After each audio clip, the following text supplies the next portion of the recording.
अब एकादशी को नंद बाबा व्रत रहा किया करते थे।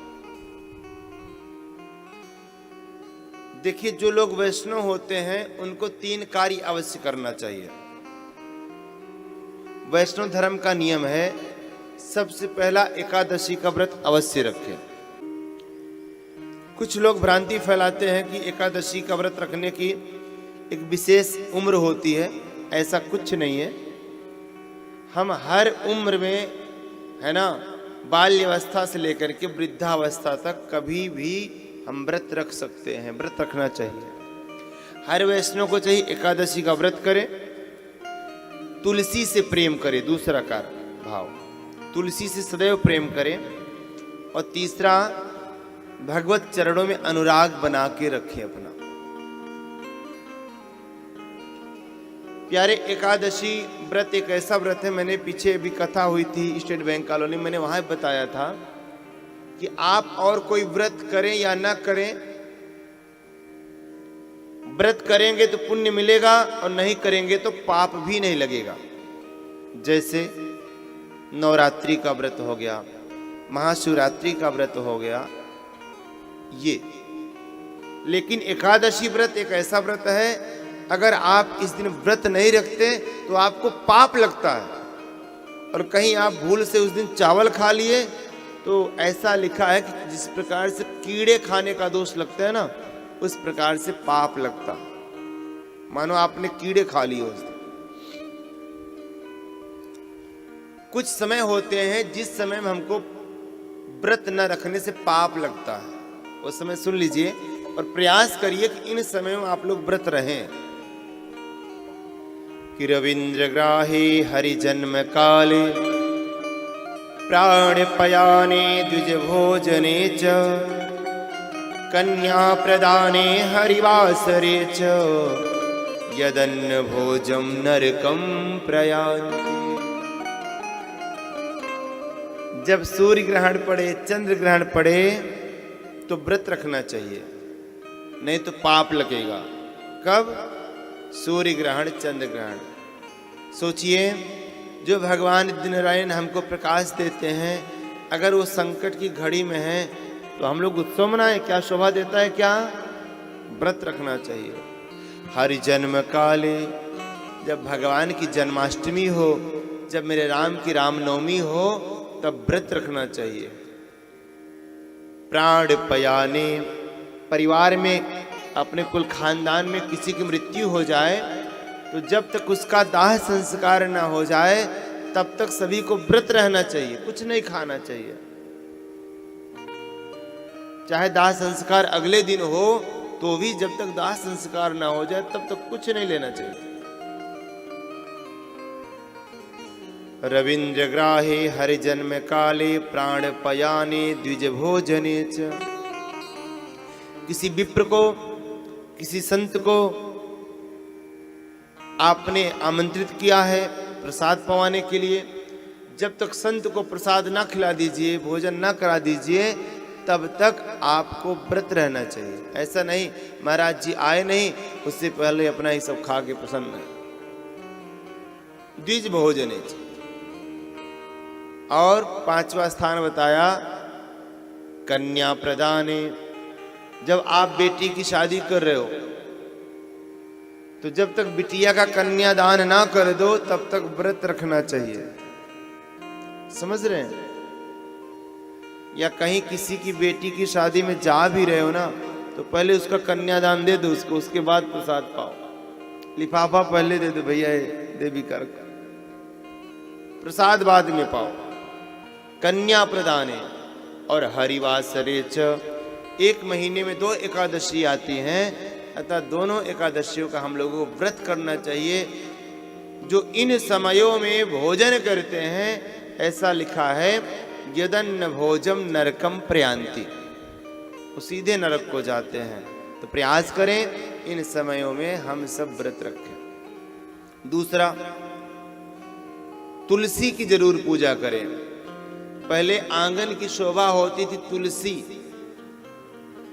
अब दुर्भाग्य का विषय है कि तुलसी की जगह क्रिसमस ट्री ले लिया है। प्यारे, जहाँ पे तुलसी मैया का वास होता है वहाँ की आसपास की निगेटिविटी समाप्त हो जाती है। हजारों गुण हैं तुलसी जी में, हम बखान नहीं कर पाएंगे कितने गुण हैं। वैज्ञानिक बहुत प्रभाव है और आध्यात्मिक रूप से देखा जाए तो जब तक तुलसी जी का पत्र आप भगवान को अर्पित नहीं करते हो तब तक भगवान आपके कुछ स्वीकार्य नहीं करते। एक होता है तुलसी पत्र, एक होता है तुलसी दल, दोनों में अंतर है। जो तुलसी पत्र होता है तो केवल एक चढ़ता है और तुलसी दल उसमें कई सारे होते हैं। मंजरी को तोड़ देना चाहिए, तुलसी माँ को बड़ा कष्ट होता है, मंजरी नहीं होना चाहिए। बोले महाराज जी रविवार को तुलसी जी को नहीं तोड़ते। हाँ, नहीं तोड़ते।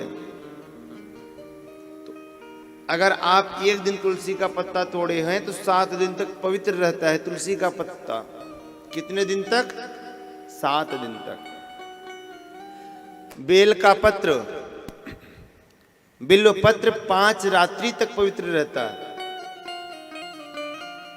कमल का पुष्प 3 रात्रि तक पवित्र होता है। और जो गंगा जल है ये आपके लाइफ टाइम पवित्र रहता है, ये कभी दूषित नहीं होता। कि तुलसी सप्तरात्राणि पंचरात्राणि बिल्वजम कमलम तु त्रिरात्राणि सर्वदा जाह्नवी जलम। तो कहने का भाव तुलसी का पत्ता पहले रख लेना चाहिए। और जो लोग शालिग्राम भगवान को एक तुलसी का पत्ता चढ़ाते हैं तो समझ लीजिए उनसे भगवान नारायण अत्यधिक प्रिय होते हैं। क्योंकि वृंदा को वचन दिया मेरे भगवान ने, अगर मैं उस कथा को कहूंगा तो बड़ा विलंब हो जाए। बड़ी विशेष कथा है, हा? भगवान नारायण ने तुलसी जी को अपना रखा, इसीलिए समय समय पर हमारे वैष्णव धर्म को मानने वाले तुलसी और शालिग्राम जी का विवाह करते। प्यारे, कोख बिना कन्यादान के पवित्र नहीं होती, ध्यान दीजिएगा। अगर आपने बिटिया नहीं जन्माया तो आपको पितृदोष लगा हुआ, क्योंकि आप भी एक मां के बेटे ही हैं। मां न होती तो आप न आते। तो बोले महाराज उससे निवृत्ति कैसे किया जाए? बोले अगर कन्या नहीं है, बिटिया का दान नहीं कर पा रहे हो तो तुलसी जी का शालिग्राम जी के साथ विवाह करके तुलसी जी का दान करो और उस दोष से निवृत्ति मिले तुम्हें। क्योंकि शालिग्राम जी को तुलसी जी अत्यधिक प्रिय हैं, इसलिए गृहस्थों को ऐसा नहीं है कि जिनके बेटी हैं वो ना करें, वो भी करें। अभी पीछे अभी कल कथा में आई थी, संतोष माता जी हैं, उन्होंने भी पीछे एकादशी का उद्यापन किया और तुलसी जी का विवाह भी किया। इससे पहले एक हमारे भैया हैं प्रमोद जी, उन्होंने कहा महाराज जी मेरी इच्छा है कि तुलसी जी का विवाह करने की और एकादशी को उद्यापन की। मैंने कहा तो बोले महाराज मेरी इच्छा ये है कि आपके कर कमलों के ही द्वारा हो और वृंदावन में हो। प्रेम से श्री राधे। मैंने कहा ठीक है। मैंने आचार्य जी का मैंने कहा वृंदावन व्यवस्था करिए और वहीं चलते हैं, वहीं आनंद लेंगे। और महाराज इतना आनंद आया, इतना आनंद आया कि वहीं पर एकादशी को उद्यापन भी उन्होंने किया और वहीं पर जो है तुलसी जी का विवाह भी किया, खूब दान आदि दिया। बड़ा आनंद आया था उस कार्यक्रम। यहीं से बस भर के ले गए, फिर बस भर के लेकर उधर से वापस आए। प्रेम से कही श्री राधे। तो कोई जरूरी नहीं है कि अगर बेटी है तो आप तुलसी जी का विवाह न करें, करना चाहिए। जो शालिग्राम तुलसी जी का विवाह करता है उसको अश्वमेध यज्ञ का फल मिलता है। लाभ आपको तब हो जाता है जब आपका एक पंथ दो काज एक साथ हो जाता है कि देव उठनी एकादशी को उद्यापन भी हो जाता है और साथ ही साथ तुलसी जी का विवाह हो जाता है। एक ही खर्चे में सारा काम ढक जाता है। पीछे मैंने अभी ऐसे ही कराया था उनके यहाँ। मैया ने एकादशी को उद्यापन भी किया और तुलसी जी का विवाह भी किया। प्रेम से कही श्री राधे। मेरे भगवान को तुलसी जी अत्यधिक प्रिय है। कुछ लोग कहते हैं महाराज फला ने अपनी बहू को अपने सिर पे चढ़ा रखा है, कुछ लोग ऐसा कहते हैं। लेकिन मैं कहता हूं मेरे बिहारी जी को देखो, अरे शालिग्राम जी को देखो, अष्ट प्रहर 64 घड़ी और हमारी ठकुरानी ठाकुर जी पे चढ़ी। शालिग्राम जी पे हरदम तुलसी जी चढ़ी रहती है, शोभायमान रहती हैं। अतः हर वैष्णव का नियम होना चाहिए कि तुलसी जी को पूजन करें और तुलसी जी का कंठी गले में धारण करें। इतना महत्व है, अगर आपके गले में तुलसी की कंठी है तो आप जितनी बार स्नान करते हैं गंगा जल से स्नान करने का फल आपको प्राप्त होता है। भगवान ना करे, लेकिन ये तो कड़ी सच्चाई है, वो भी दिन आता है। अगर आपकी मृत्यु हो जाती है और उस समय आपके गले में कंठी है तो सीधे आप भगवान नारायण के धाम को जाते हैं। इतनी बड़ी महत्व है तुलसी की। तो प्रयास करेंगे कि है ना, ये चैन उन ज्यादा मत पहना करो, ये चैन को खो देता है, नींद हराम हो जाती है। तुलसी की माला गले में धारण करो, महाराज कोई पूछने वाला नहीं है ना।